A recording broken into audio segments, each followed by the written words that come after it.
Jack Thunder and the Fragments of Anima. Book 3, Darkness. Chapter 2, The Carnival of Darkness.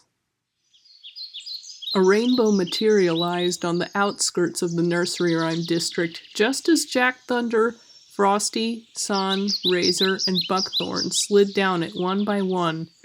For someone who had never traveled by rainbow before, Buckthorn seemed to take to it like a duck to water.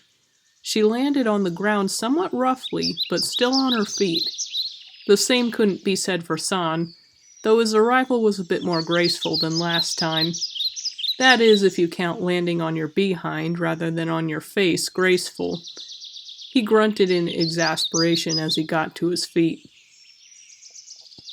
The five dusted themselves off as they took in their new surroundings. The Nursery Rhyme District was beautiful at this time of year. Well, it was beautiful all year round, but autumn in the district was really special. This was the time of year when the leaves were painted in hues of sunset and flame. Not only that, but Jack Thunder could see that the farmhouses and some of the trees had been decked out in orange and purple lights. Yes, spooky season had definitely arrived in the Nursery Rhyme District. Jack Thunder could already see a few forest sprites and talking animals decked out in costumes. They were all headed in one direction. Though it was impossible to see far in the foliage, the storm gremlin figured they must be headed towards where the Dark Carnival was. He followed them into the temperate woods. After some time, the crew arrived at a small clearing surrounded by the autumn forest. Right in front of them they could see a chaotic mishmash of wooden carnival rides and attractions. These were decorated with even more lights in orange, purple, and lime green, just like the trees back in the district. Black banners bearing an overturned purple moon were strewn about the entire clearing. They had to be on every single tree, building, and attraction. No doubt about it, this was the Dark Carnival. The line was much longer than Jack Thunder would have thought by how many fairies he had seen in the Nursery Rhyme District. By the time the crew made their way to the ticket counter, the Storm Gremlin had just finished counting how many lights encircled the archway before them. It came out to about 146 if he didn't miss one. In fact, he was certain it was that number. He had counted them multiple times. As soon as he made his way to the ticket booth, the sprite running it noticed Stormbringer. "Oh, that's a very nice staff you've got there, young man. Is that supposed to be Stormbringer?" Jack Thunder had to resist rolling his eyes. He knew that replicas of Stormbringer existed, but how could the sprite not realize that this was the real deal? "Actually, this is the real..." Frosti put her hand on his shoulder. "Jackie, it's not a big deal. Let's just get our tickets." The team got their tickets and made their way into the grounds. Even in the middle of the day, the Dark Carnival was shrouded in shadow, both from the trees surrounding it and from the plum sky above. The various rides and attractions looked to be formed from living trees that twisted into the shapes of roller coasters and carousels. Indeed, Jack Thunder could see that one coaster still had its bark and leaves clinging to its structure, illuminated by glowing fungi of many colors that grew on the surface. Oh, nice hit there.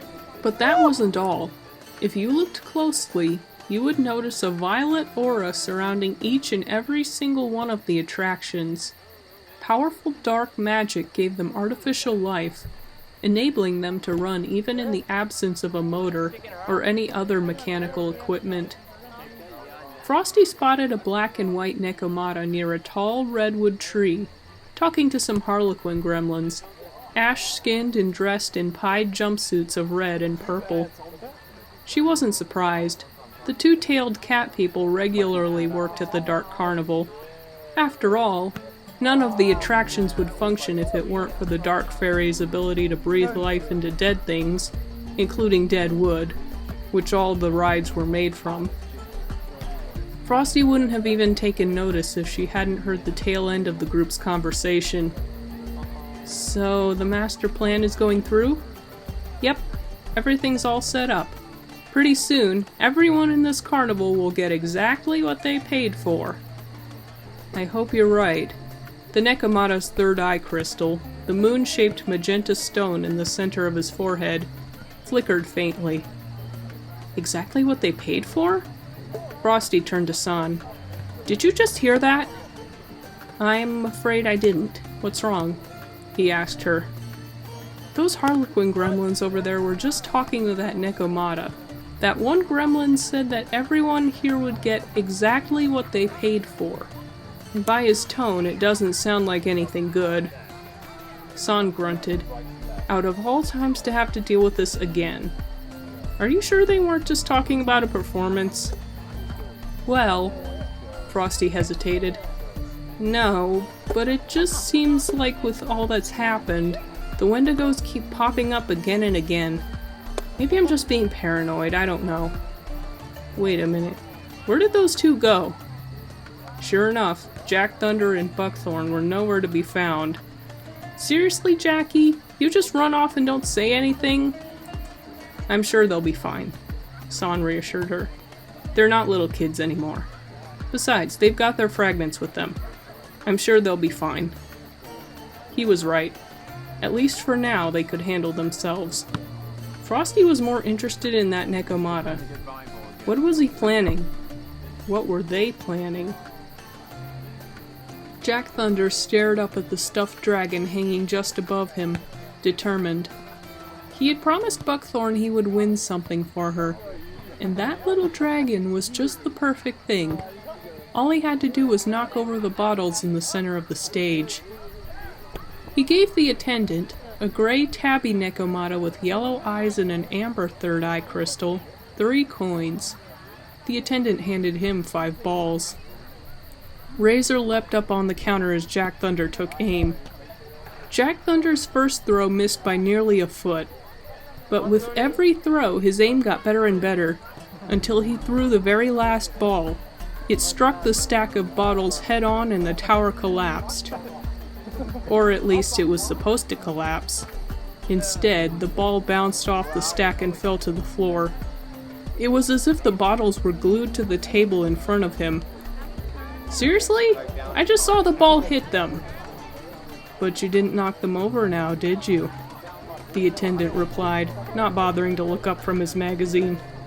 Razor snorted beside the storm gremlin.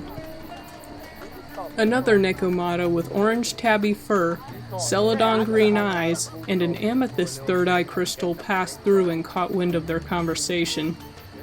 Hey kid, he's ripping you off. You'd be better off taking your money elsewhere. Hey, who do you think you are taking business away from me? The attendant yelled at the orange nekomata. He threw down his magazine and stood up to face the orange catman. And who are you to be ripping people off? Hey, we're at a carnival. What do you expect? Expect better than this.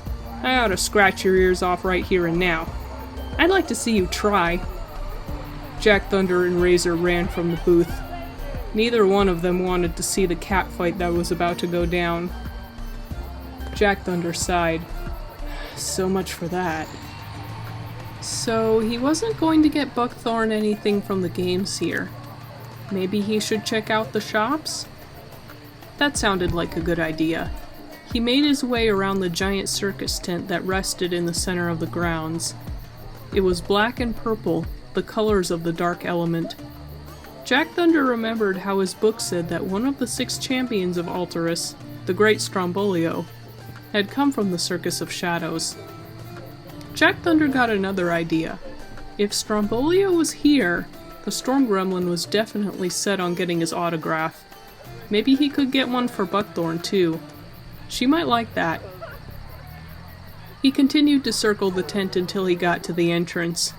There was a sign near the door listing performances. He didn't see Strombolio's name right offhand, but he did see that there was going to be a meet and greet after the last performance in about 2 hours. Jack Thunder smiled. He could try and get the Harlequin Gremlin's autograph then. And if not, well, there were still plenty of shops around the carnival.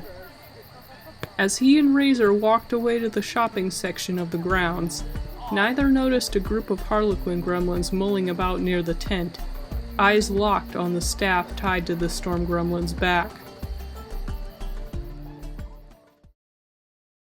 Hi there, I hope you enjoyed the video. If you would like more from our friend Jack Thunder, you can check out my new book series, Jack Thunder and the Fragments of Anima, on Amazon using the link in the description. Or you can head on over to my Teespring and grab a few things from my shop. And please like, comment, share, and subscribe for more content every week. Thank you for watching.